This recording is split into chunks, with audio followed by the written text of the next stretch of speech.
สียคำแพงมีเงินแต่ว่าขาดแดนมีหมอหมอนแปนน้อ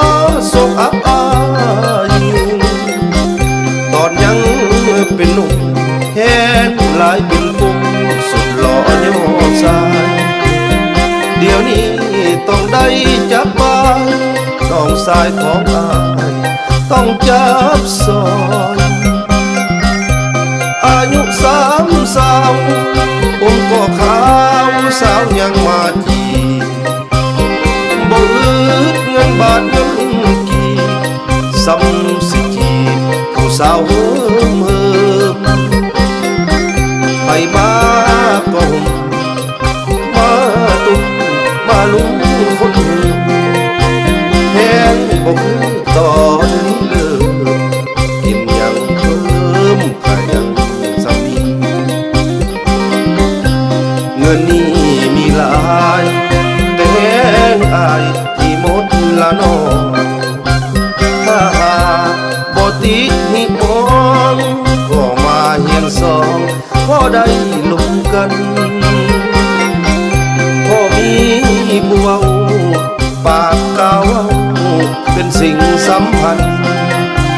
ก็เพียงหยอกกันสร้างสรรค์ให้น้องพาพันน้ำกันไปก่อนนกเขาบอกขันแต่ละวันบอกขันพอดีจากวันก็คือแต่กี้มาเดี๋ยวนี้มีหลายอยู่เงินอดเฮียงสร้างเท่าพอได้เว้าอดเอาเพื่อเงินอย่าได้ไปหลอกเพื่อเพลินถึงว่ามีเงินแต่อายก็ห่วง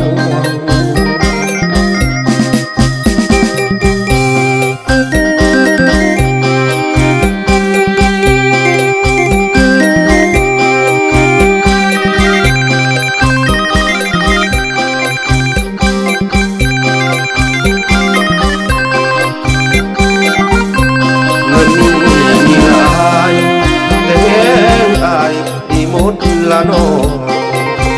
ถ้าหากบ่ติดหิมองก็มาเฮียงสองพอได้ลงกันก็มีผู้เว้าปากกล่าวเป็นสิ่งสำคัญก็เพียงหยอกกันสร้างสรรค์ให้น้องพาพันน้ำกันไปก่อนนกเขาบอกขันแต่ละวัน